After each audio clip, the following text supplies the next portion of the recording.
Shalom, everybody. Welcome back to our Chavruta sessions live from Jerusalem with Rabbi Chaim Goldberg of the Noahide World Center. Today, he's got a unique message. He's entitled Beyond the Code Within Our Hearts, AI's Intimate Dance with Humanity. Sounds exciting. Should be very, very interesting. I look forward to hearing what the rabbi's got to share. So, sorry we're a couple minutes late starting, but the rabbi's here. So let's just jump right in and say hello to the rabbi. Shalom, Rabbi. You're live on the air. We're going to turn the class over to you, sir. Good evening, everybody. Good to see you. I'm sorry, I'm looking for something that I'm missing here, but never mind now. Okay. I wanted to have a better shape of a computer of my camera. I will try this thing in just a moment. Let's see if it's working. I can't promise, but maybe it will. If it will work, we manage. If not, let's see. Okay. What's happening here? So many things. It won't work. I'm sorry. Okay, you won't have the. Oh, here it is.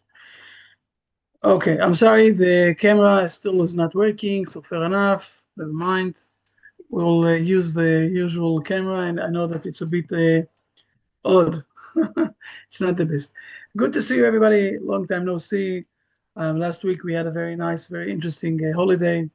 Now we came back to the war, to the fight, whatever it is, but we want to learn. I've heard that there are a few interesting things around the world, but let's dive inside because I think that I'm not 1% sure that I will be able to stay until the end. It might be the 10 minutes, the last 10 minutes I won't be able to speak. I wanted to address tonight the moral question of the AI and how the Hebrew people are looking on this issue. And it's related also with what we call the Matan Torah issue, okay, with the thing that acceptance of the Torah, where Moses went to the Mount Sinai and brought us the Ten Commandments, and all of this occasion.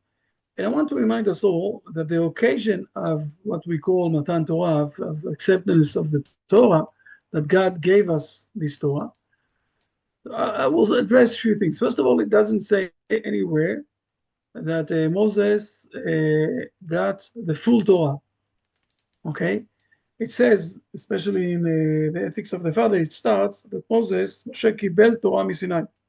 Moses received Torah from Sinai, but it doesn't say that he received the full Torah, okay? Because no one can really, I will say, grasp or understand the full Torah. Okay, also the sages of Israel, there are a few sages that are very, also brilliant, are very in a high level of spirituality, whatever it is. But no one, even Moses, doesn't have, I will say, the capacity of accepting everything.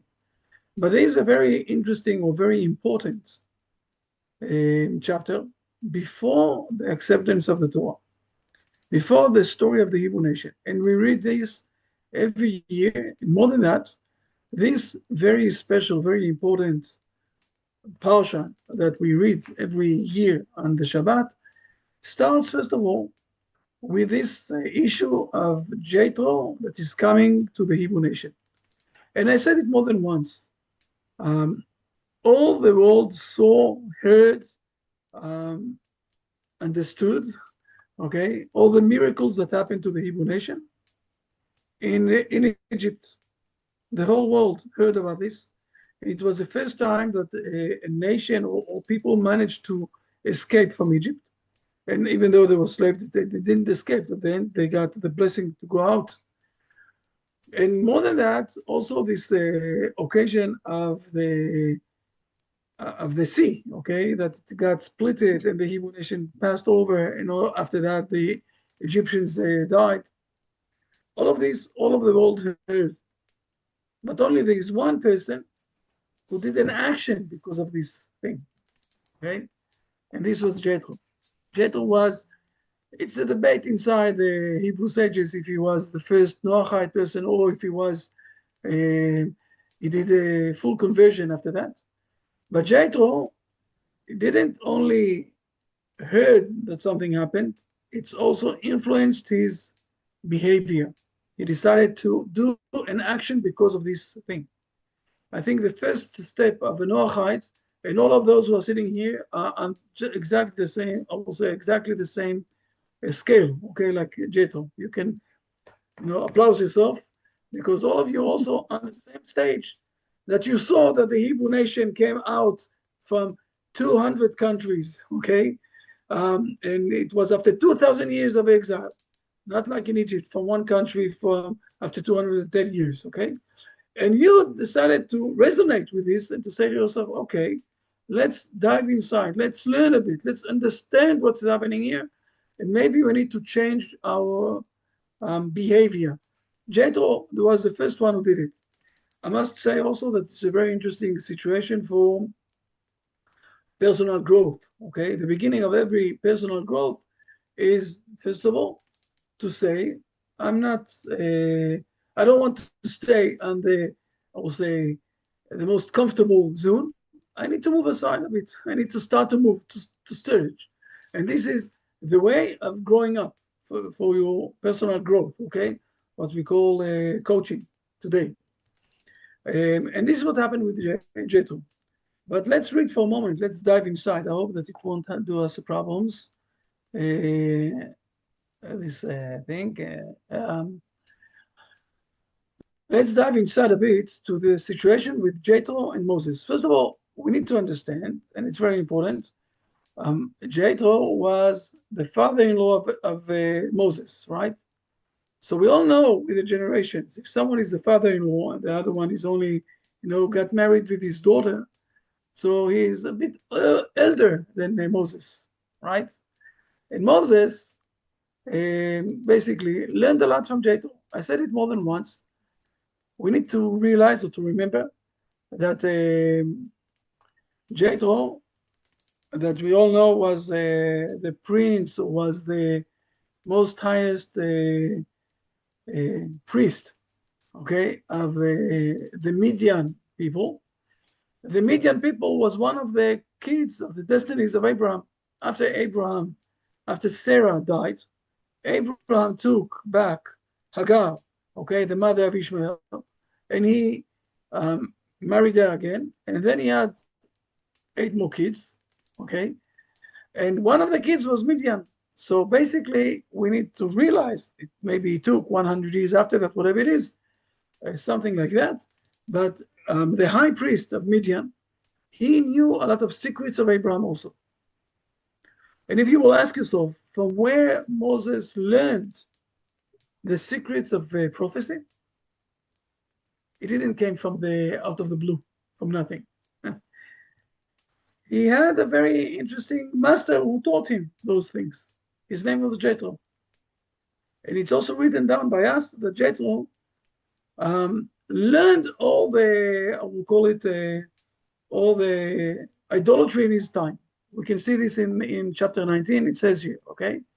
Sorry, it's supposed to be chapter 18. Sorry, my mistake. Chapter 18. No, come on, don't bother me now. In chapter 18, okay? Please read for a moment verses 1 and 2.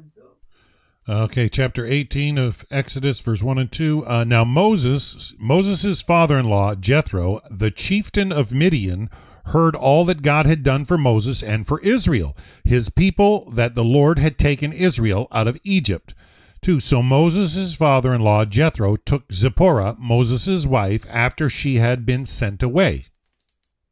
And also, after that, it's also, just a moment, אני בשיעור עם בני נוח, נדבר, bye.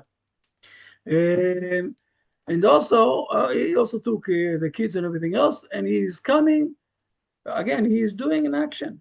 He's not staying in his comfort zone. Okay, read also verse 5, please. Okay, verse 5. Now Moses' father-in-law Jethro and his son Moses' son and his wife came to Moses to the desert where he was encamped, to the mountain of God. Okay, we're speaking about just before, this is the chapter before accepting the Ten Commandments. Okay, and he's calling Moses, is Moses going out to him and everything else. But the most important thing is,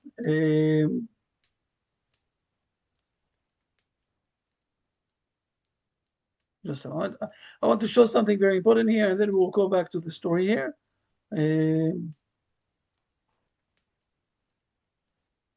Let's see. You know what? Let's read it. Let's read from 7 till 12. Okay, 7 till 12, please. Okay, so Moses went out toward Jethro, prostrated himself, and kissed him. And they greeted one another, and they entered the tent. 8. Moses told his father-in-law about all that the Lord had done to Pharaoh and to the Egyptians on account of Israel, and about all the hardships that had befallen them on the way, and that the Lord had saved them. Jethro was happy about all the good that the Lord had done for Israel, that he had rescued them from the hands of the Egyptians. 10. Thereupon Jethro said, "Blessed is the Lord who has rescued you from the hands of the Egyptians and from the hand of Pharaoh, who has rescued the people from beneath the hand of the Egyptians." 11. Now I know that the Lord is greater than all the deities, for with the thing that they plotted he came upon them. 12. Then Moses' father-in-law Jethro sacrificed burnt offerings and peace offerings to God, and Aaron and all the elders of Israel came to dine with Moses' father-in-law before God. Okay, so my main question is in the beginning. Let's start, only for the beginning. How does he know that he is greater from all the other deities? Let's read Rashi for a moment, okay? Let's read Rashi. Rashi is really amazing here. He's quoting the Midrash, of course.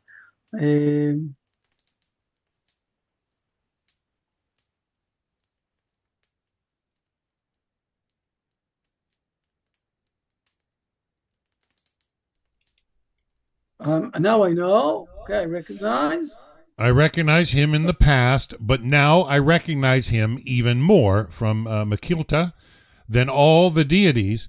This teaches us that he, Jethro, was knowledgeable about every type of idolatry in the world, and there was no pagan deity that he did not worship from Mechilta.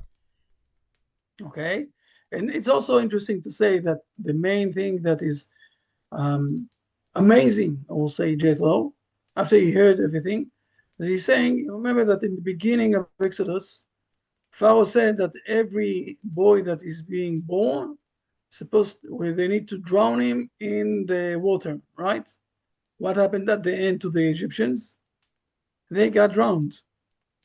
Okay, so basically, if you will think about this for a moment, when they announced that this is how they're going to treat and to kill the Hebrew people, basically they announced it on themselves. Think about this for a moment. Okay, they said that they're going to do to the Hebrew people this and this and this, and what happened at the end? They did it to themselves. Or this is what they received from God. And this is one of the things that Jethro is saying, he is such an amazing God that he is basically turning upside down to the people who harmed his people. He's turning upside down that they will receive the things that they wanted to do to the Hebrew people. And this is the greatness of God. He is not, from here we are learning, it's a very important point also. It's by side I'm saying something. From here we are learning that God is not something that is sitting up there and, deciding for himself, with this I'm going to do that, with this I'm going to do that. No, God is basically bringing on the people what they organize to themselves. When people are doing bad things, they did it to themselves. Okay, if they're not doing repentance, God is not stopping that from coming to themselves, what they organize to themselves. If they're doing repentance, God is doing with those behavior, other things. Okay, with those bad behaviors, other things. And this is why God is so greatness, because there's not something here that is trying to without any thoughts to whom to rescue, to whom to take out from slavery, or whatever it is. No, he is doing it in a way that is related with the actions that we are doing. When we are doing bad actions, we are bringing on ourselves the bad things that we did. The Egyptians decided to kill the Hebrew people by drowning them in the water. So basically, they did it to themselves. If they would have done repentance, so God would have done something else. But because they didn't do any repentance, so basically, God brought on them what they decided to do, what they wanted to do to the Hebrew people. So this is what Jethro is saying. This is something unique to the Hebrew God, okay? To the God that the Hebrew is presenting to this world. But the most important thing also to understand that Jethro, who worshipped a lot of idolatry, decided that from hearing those things, he will come and join the Hebrew nation. Truth need to be said, before they're going, after 40 years, before they're going to the Hebrew land, he's going back to his homeland. He's not staying with the Hebrew people. His kids are staying. Okay, his kids are staying, and they will build up Jericho, okay, and they will stay there for a very long time. And never mind now what's happening today. It's not the issue, but we need to know that Jethro himself is not staying with the Hebrew nation. And here I want to go inside to, so the first point that we've learned is that not everybody, all the world heard that the Hebrew nation came out from Egypt. All the world heard about all the, I will say, the big hand of God, okay, that created everything. But there's one person that we know that decided to do an action from that. And the action that he did, he came to the Hebrew people.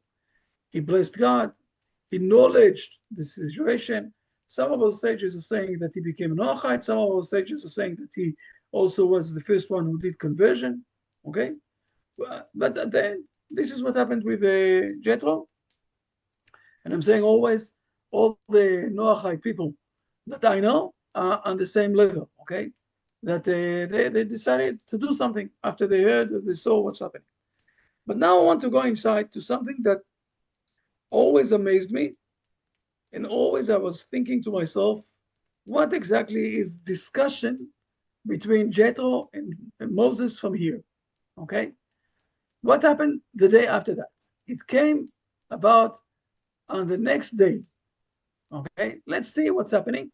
And it's very important for me, Dan is going to read here a few verses. It's very important for me that you will try to catch on exactly what is the discussion between Jethro and Moses. Okay, what exactly are they, what each one of them is saying one to each other. Okay, because I think if you will think for a moment, really you will see that they're speaking in two different, I will say, realms, in two different levels. One is speaking about, colors, and the other one is speaking about taste. They're not speaking one with each other, even though in the text it sounds like they're saying one to each other something. So let's see what's happening. Let's read for a moment. Now we need to read it a bit, okay? Until 22, okay? Okay, from 13 to 22? From 13 till 22, please. Okay. It came about on the next day that Moses sat down to judge the people, and the people stood before Moses from the morning until the evening. When Moses' father-in-law saw what he was doing to the people, he said, "What is this thing that you are doing to the people? Why do you sit by yourself while all the people stand before you from morning till evening?" Moses said to his father-in-law, "For the people come to me to seek God." Scroll down. "And if any of them has a case, it comes to me, and I judge between a man and his neighbor, and I make known the statutes of God and his teachings." Moses' father-in-law said to him, "The thing you are doing is not good. You will surely wear yourself out, both you and these people who are with you, for the matter is too heavy for you. You cannot do it alone. Now listen to me. I will advise you, and may the Lord be with you. You represent the people before God, and you shall bring the matters to God. Scroll down. And you shall admonish them concerning the statutes and the teachings, and you shall make known to them the way they shall go, and the deeds they shall do. But you shall choose out of the entire nation men of substance, God-fearers, men of truth, who hate monetary gain. You shall appoint over them Israel leaders over thousands, leaders over hundreds, leaders over fifties, and leaders over tens. And they shall judge the people at all times, and it shall be that any major matter they shall bring to you, and they themselves shall judge every minor matter, thereby making it easier for you, and they shall bear the burden with you. If you do this thing, and the Lord commands you, you will be able to survive, and also all this people will come upon their place in peace. Just a moment. Let's continue on till the end of the chapter, please. Okay. Yeah. Moses obeyed his father-in-law, and he did all that he said.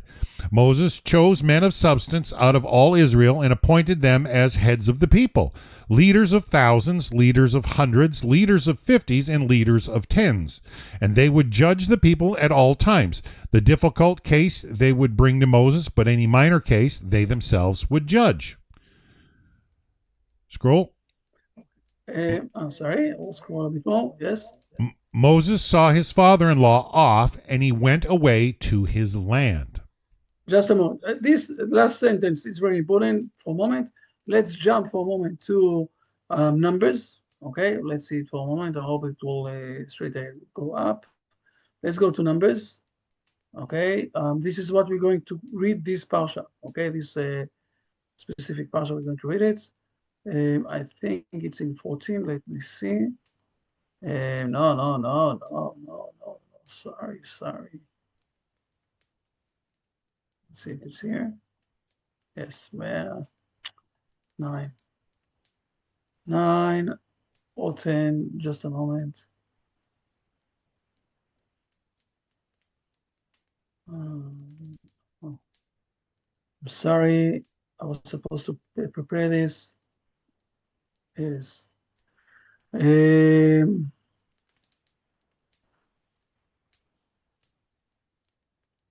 is. This is something that we're going to read this parsha, okay?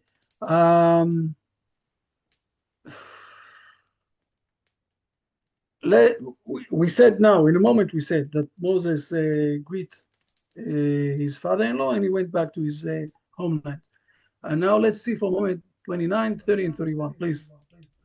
Okay, 29. Then Moses said to Hobab, the son of Reuel, the Midianite, Moses' father-in-law, we are traveling to the place about which the Lord said, I will give it to you. Come with us, and we will be good to you, for the Lord has spoken of good fortune for Israel.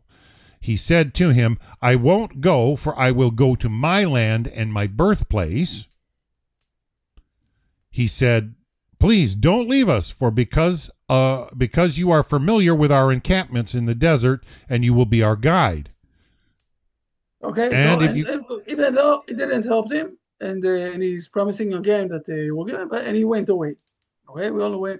But here, when he says that you will be our guide, okay, in Hebrew, you need to know that in Hebrew, you will be our eyes. Okay, the guidance is being with the word of eyes. And basically, it's meaning that it's called also Enei Ha'edah, okay, the judges of the community. And we know that what Jethro said, or he taught us how to build up the structure of the judges. We have learning this from Jethro. This is what we've learned in Exodus. And here, Moses is saying to him, don't go away because you taught us how to build up the judge also structure. So please stay with us. And Jethro is saying to him, I will go away, and Jethro is going away. So first of all, just to compare those two places that are speaking about the same issue, same occasion, that he is going away, and Moses is asking him not to go. But my main question is, I have two questions from these things that we read here. I'm going back to the second part in Exodus, after Jethro saw, or prized God for everything. And the next day he saw something And I have two questions. Question number one I have is, do we really think that Moses didn't know this structure of to nominate people, 10, 50, 100, and 1,000? And why do I ask that? Where exactly Moses grew up? In Egypt, but where in Egypt he grew up? He grew up in the palace, right? And it says very clear, very loud and very clear. I will show you for a moment, okay? That Moses also had been nominated, okay? He have been nominated. Here it is, look. Exodus chapter 3, okay? No, sorry. Exodus chapter 2 or chapter 1? Chapter 2, yes. If you read in chapter 2, okay? We see here the child grew up, right? And what is it? Yes. And then it says again, now it came to pass in those days that Moses grew up. Why do we have twice this word grew up? Why do we have this twice? Let's read Rashi for a moment. Okay, again, let's go back to Rashi. Very simple, and you will see why do we have twice. Okay, it is. Okay, the second time that it says grew up. Look what Rashi is saying, please. Moses grew up. Was it not already written the child grew up?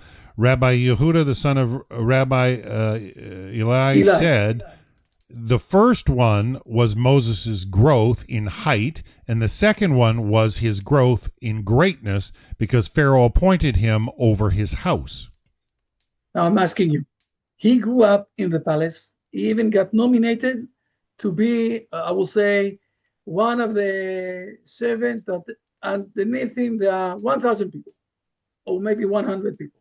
But in Egypt, they knew exactly to build up this structure, right? So Moses knew that.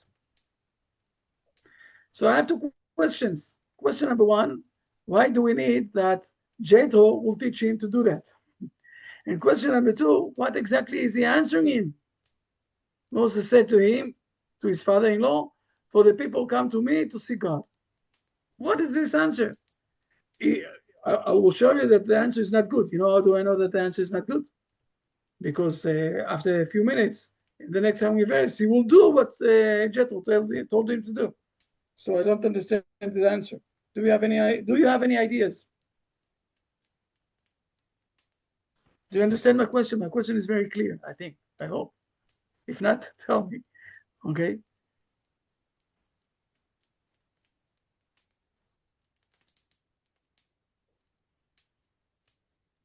I didn't understand what you said, sorry. The amount of people, the need of the people was vast. It was a big ask. Yeah, the people come to him to see God. Well, there's that many people, so yeah, fair it's enough, overwhelming. But Moses didn't know the system, how to build up a system of, he grew up in the palace. He knew exactly what's happening. He knew exactly how to pray. Right. So what exactly was his fault in the beginning? The question is even harder, because after all, we say that he's accepting Jethro ideas. So what exactly is his answer? I don't understand. What is the discussion here? I think that we need to understand exactly I will say, Bart put a comment. The bottom point of this discussion. Yeah, Bart's comment. Read Bart's comment. Just a moment, I will read it. I didn't read. He was seeking a solution for the spiritual needs of the people. Interesting. Martina, Moses thought the people can't find Hashem without him. Okay, you're starting to realize it's very interesting. And the truth is that this is the main answer. And I will give it, and I will explain myself. Okay? Let me explain the situation. Moses here in verse 15 is answering something that is not related with how to live, I will say, with how to lead a nation. He's Right. They answering weren't something looking for a judicial answer. They wanted, a personal answer rather than a judicial. Yeah. Situationally. Okay, Yes. so we have here two things. We have here two, I will say, two levels. Okay, let's put aside verse number 15. Even if we will skip on verse number 15, everything is fine. Jethro is asking, "What are you doing?" And Moses is saying to him, I wasn't organized yet. We don't need to answer the Moses answer. And Jethro is telling him, what you need to do? You need to build up, nominations. Those who are in charge of 10 people, and 50 people, and 100 people, and 1,000 people. And Moses is doing it. The answer that Moses is answering him is something else, totally in a different era, in a different mindset. And here we're coming to one of the big debates of the Hebrew nation along history, and the difference between the Hebrew, I will say, definition of the human being, and how the Hebrew people are saying this definition, and the definition that the sages of the world are giving to the human being. Okay? The sages of the world are saying all the time that the uniqueness of the human being is that he have a brain, and he have the reason, and he have a possibility of thinking. You remember this statue in Rome? The thinking man? Remember that? We all know that, right? We all know this statue, the thinking man. Okay? This is how Plato said about what is the uniqueness of man. Plato said the thinking man. Aristotle said the thinking man. All the philosophers all over the history of the world said that the uniqueness of man, that he have the possibility of thinking. The Hebrew nation along history said something else. We said that man, the uniqueness of man, that he have a soul, and that he is a personality. He is a unique personality, that there is no one else in this world like him. He have a will that is a spark from the will of God. Okay? And each one of us, okay, it's not only in Paris, it's also in Rome. Okay. It's all over the world. Okay, fair enough. The Hebrew people said, now the Hebrew people said more than that. Let's go one step ahead. They said that when you're saying that the uniqueness of people, that they have the possibility of thinking and reasoning and doing calculations and whatever it is, it's bringing people to be the same. Because 2 plus 2 is equal to 4 in all of the language of the world and everywhere in the world. So I have no uniqueness. I'm the same like you. I'm the same like everybody else. We all need to think the same. We are all in the same patterns of thinking. Where's my uniqueness? I'm becoming a number. The structure of the numbers will be 10, 50, 100, 1,000. I'm becoming in a structure of numbers. I'm losing my identity. I'm not a person. I'm a figure that have some sort of, I will say, responsibility. What are you? I'm a doctor. I'm repairing people. I'm a doctor in the hospital. Yes, but who are you? What is your personality? No, I'm a doctor. I'm a bus driver. I don't really have identity. My identity became a functionality of what I'm doing. Moses is sneaking here in verse number 15 something very amazing. He's saying, the Hebrew nation, it's not only that we are learning the Torah. We're doing something else. We're passing the Torah from a father to a son, father to his son, father to his son. We're passing the Torah from the rabbi to his student, from the rabbi to his students. We have two systems that are passing the Torah, one to each other. And it's supposed to be from a person to a person. Because we are not people that are numbers. We are not people that only on the level of thinking. We are people who have personality. inside us. And this personality is supposed to come and supposed to be, I will say, we can take the maximum of our personality when we have connection with someone who is a bit older than us, who is a bit more smart than us, who passed, the flame from one to each other, who got something from his rabbis and passing it to the other students. This is the way. Now, today, we a bit, I will say, broke it down a bit because we are doing it through the computer, okay? But the truth is that we need to meet one each other. And this is the best way of doing it. I remember the time that I took, I went out from my comfort zone and I went to the other side of the world and I went to visit British Columbia, for example, okay? Or to other places in the world. It's different when you meet people only on the computer or you meet them face to face. Fair enough. So soon we're going to do also another, I will say, a very big assembly in Europe and another one in the United States. Well, it will happen again and again. Okay, fair enough. But this is what Moses is saying. People come to me to seek God. They look on my face and they understand that I'm passing them something that I've got from God. Moses is not saying that the only way of, we'll say, leading the people of this world or leading the community of the nation is not by doing this system. And when Jethro is listening carefully to what Moses said to him, so he's saying to him, you need to search, to choose people, okay, that, how is saying it? People who are looking for truth, okay? They hate money, okay? They fear God-fearers. Oh, they're not only going through numbers, okay? But they are real people that you can choose that are passing something. This is the nomination of those people is related one with each other, okay? Suddenly, it's not only a structure of the society, it's more than that. Do the truth. I'm asking a true question. When someone is coming in front of a judge, according to the, I will say, the judge structure that we have from the old Romans, okay, till today, do we know the judge in a personal way? Not at all. And if the judge knows us, he is not allowed to do the trial. It's just the opposite. Just the opposite of what is being written down here.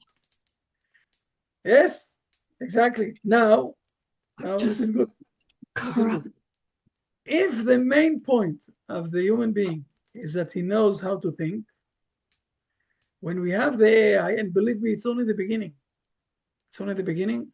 Very soon, I don't know if it will happen in another year, another 2 years, another 8 months. Very soon, it's going to be a meta AI, okay? Not only the AI that we have today, because we're speaking about hundreds of millions of people that are using this AI. I don't know if you know, Google opened the part of the deep research of AI in beginning of March, okay? They had only 35 million people that used the deep search of Google. In the beginning of March, they opened the deep research to all of the people of the world. Whoever wants can use it. And in a month, they jumped from 35 million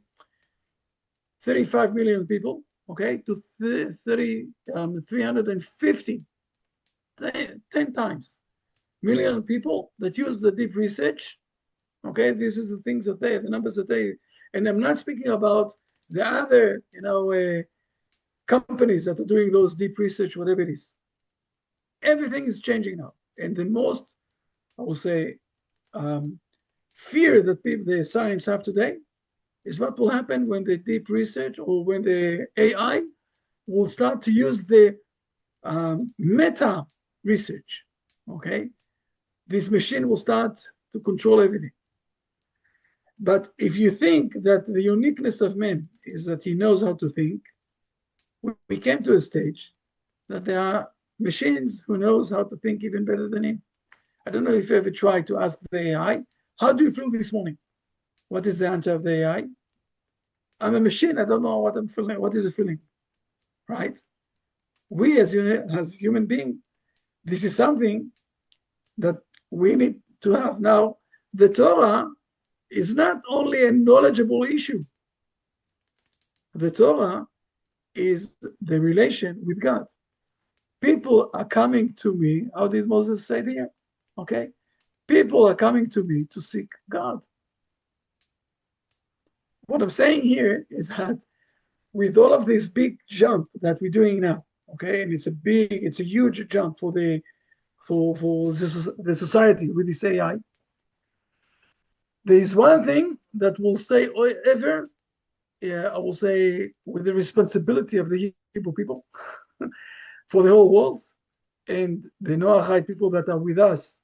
You can't even imagine how much fast is going to happen, that you're going to be under the demand. Give us from this more. We are thirsty for the words of God. Okay? And you said it very nicely late in the 2 or 3 weeks ago when I asked you to give me, what have you gained from learning every Sunday night with me, or what from learning from the Noahide, movement. And you said it very nicely: purpose in life, harmony in life, a lot of things that you said, and you can't imagine even how fast it will be that people will turn to you and will say to you, "We are thirsty for the words of God." Not knowledgeable. Knowledgeable, we know everything. We have only a click away from one sentence of question, and we understand a lot of things that we never learned or we never knew that we can get, that it's touchable for us, that we can understand it. And this is one of the things that will stay. And this is what Moses is saying. People are coming to me for seeking God. And this is the difference between if we are people and the uniqueness of us is that we think, or we are people and the uniqueness of us that we have a will and we can get connected with God. Very important principle. Wow. Questions still now. The truth is, I'm really sorry. And I'm really sorry that another 5 minutes I need to go. I'm really sorry. You will be able to stay, or those if you want to speak, whatever it is, but I think that I made my main point. And again, don't get confused. I'm using a lot of the AI. There's a lot of things in the AI. Every week we have new things in the AI. Soon, and this is another thing we're done that you need to know. Soon I'm going to close the Zoom, and we're going to speak through through Google, the Google Meet. I'm going to change the link. It will be another 2, 3, 4 weeks. We're going to move to the Google link, the Google Meet. And one of the most amazing things that already is in the United States in Google Meet, that I can speak in my language, and each one of you will listen to what I'm saying in his own language. And then it's already on. It's already on air. And the meaning of this is that we're going to do big gatherings of the Noahide, because we can put also Spanish people here. We can put Portuguese people here. We can put a lot of. I will speak in Hebrew. You will listen to this in English. Helen, you will listen to this in your language. Okay, and it's all the time getting, the scale, the adjustment is getting better and better and better. So today it's almost 95, 98% of good. Yeah. Getting closer to 99. Yeah. And it's getting all the time, and it's improving, and more people that are using those things, it's getting even better and better. But you won't need to break your teeth with English. You can stay with it. Now, think about this for a moment. Think about this situation. It's amazing. So I'm saying, on one side, it's great. We're moving to a big step. I've been working. I've been thinking about making a virtual Noahide gathering software, Rabbi, and looking at the AI connectability so that people come into a meeting with an avatar and they're physically there in like I don't want to say a video game, but like a video game, but you speak and you select in your avatar what language you speak, and whatever they speak gets translated back to you so you can talk physically with anybody. Don't work hard. It's already exists in Google Meet, okay, only in the United States, but soon it will be open to the whole world. Right, but it's still going to be it's not going to be any more interactive than a normal classroom. There's limitations. I'm looking at some other things, so nonetheless, but I see where it's going. Fair enough. It's okay. Everything that can be improving to this Noahide movement, it's great, okay, because we really have a lot of people, and this is one of the things that will gather people together and will help to grow this community. But I wanted to explain tonight the principle that we need to remember. And this principle is related with the Noahide, because this is a discussion between Jethro and Moses. Now, at the end, they're not, I will say, they are not in a conflict, okay? For sure, Moses is right, okay? In the beginning. Yeah, it's more than just simple management. Yeah. Moses is right in his way. Jethro is right in his way. And